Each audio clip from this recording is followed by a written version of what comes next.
Allô, Nissan? Hey, grosse tempête, hein? Hey, Karine, oui, je sais, les vilains bonhommes de neige sont de retour. Mais avec le Nissan Rogue à traction intégrale, c'est pas stressant. Exact, il est conçu et testé pour nos hivers. Oh, Karine, il y a un bonhomme dans le Rogue. Ah, c'est correct. J'ai allumé les sièges chauffants. Ah, bien joué, Karine. Maîtrisez toutes les conditions. Louez le Rogue S 2026 à partir de 0,4% jusqu'à 36 mois, incluant une réduction fidélité de 0,5% pour les clients Nissan admissibles. Jusqu'au 2 mars, sur approbation de crédit, les conditions s'appliquent. Détails chez Nissan. Back to the Elias Macko show. I got to tell you something. Last night, I'm at home and I'm sneezing, and you know, now, right? It's 2022. When you sneeze, you're like, "Oh, I got COVID," right? That's the first thing you think. But here's the telltale sign: is I was sneezing, but my eyes were so itchy. And that, to me, if my eyes are itchy, I'm having an allergic reaction. There's something going on. And if you suffer from pollen allergies and you dread, you know, the seasons, the hay fever seasons, and all the allergies and the allergens in the air, got bad news for you. In August, the city of Montreal recorded a record for ragweed pollen, and it's about to get a lot worse. Here's what you need to know and how to prepare. Daniel Coates is with us, Director of Aerobiology Research Laboratories. Daniel, welcome to the show. Thank you very much for having us. So let's discuss what we are seeing. So is it true? Are allergies getting worse for Montrealers and people around Montreal? Actually, we just ran some data this morning, and it is true. We ran over 20 years of data this morning just on Montreal alone, and we are seeing a change since 2002 to 2022 of over 7,000 grains more. So the trend line is showing that we're getting more pollen in Montreal. Now, the varieties vary. You are correct. This year we had a spike with ragweed in the Montreal region, but overall, 2022 was a little bit lower than the last few years, but higher than 2020. And how when you see that increase and you crunch those numbers, is there any way to quantify how that relates to, you know, the itchy eyes and the sneezing and the sniffling? Like, can you quantify that, what that number will do for the average person? Yes. Well, the more pollen you see in the air, those who are sensitive to it are going to have more allergic reactions or potentially worse allergic reactions. But it all depends on the person, because more people are sensitive than others. So it varies from person to person.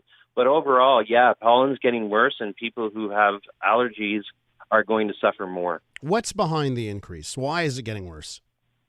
Well, there's many variables that could be looked at when looking at the increase in pollen.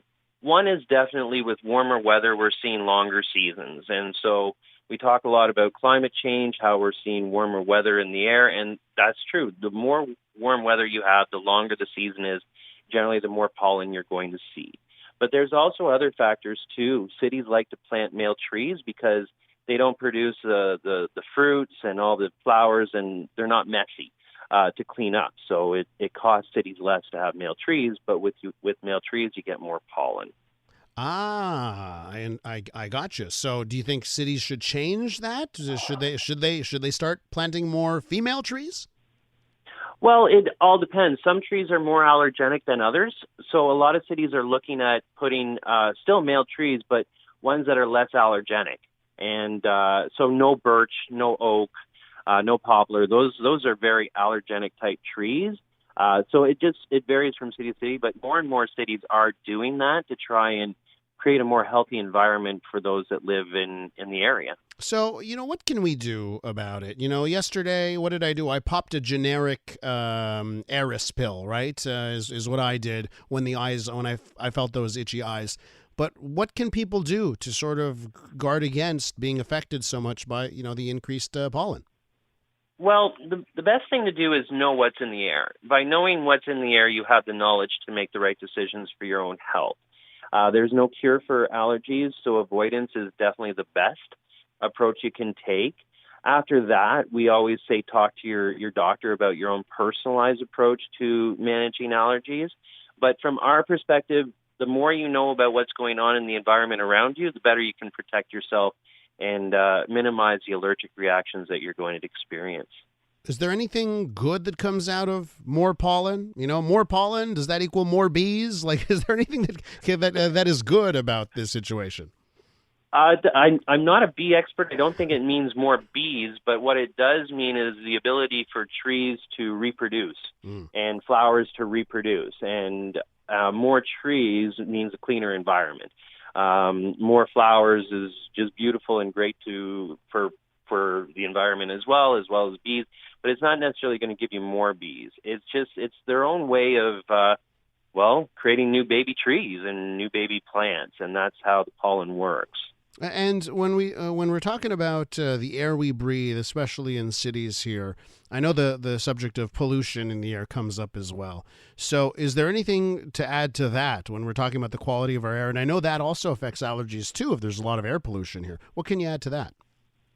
Well, when you have more pollen, you're just going to have more of an overreaction from your body to it, trying to protect it. And that's what an allergy attack is. It's just the overreaction of the body to the environmental situation around it. And when you have more pollen, you're going to have more allergic reactions. The idea is to protect people from allergic reactions, so more science, etc. But our job is to inform and educate the public on what's in the air, what they're breathing when it comes to pollen and outdoor molds, which you mentioned you had an experience last night. It could be also a spore allergy. You might be allergic to some outdoor molds that are currently pretty high in the air right now. Yeah, and Dan, you know what happened? It was yesterday, and we had that glorious rainstorm, right? And I opened up my windows in order to hear it, right? I wanted to listen to the storm. Hey. So I wonder if that's it, right? I got to keep the windows closed, basically. Well, actually, that's one of our tips. We always provide tips to allergy sufferers. If it's high or if you've got a high pollen level or spore level, keep your windows and doors closed. Wearing wraparound sunglasses when you go out during ragweed season can really help protect from the pollen getting into your eyes. Just different tips and tricks like that can minimize allergic reactions. But with the rain, though, that usually washes the pollen out, but it may have washed it into your house.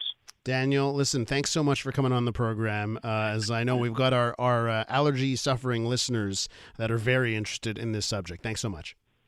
No problem at all. Thank you. Daniel Coates, Director of Aerobiology Research Laboratories.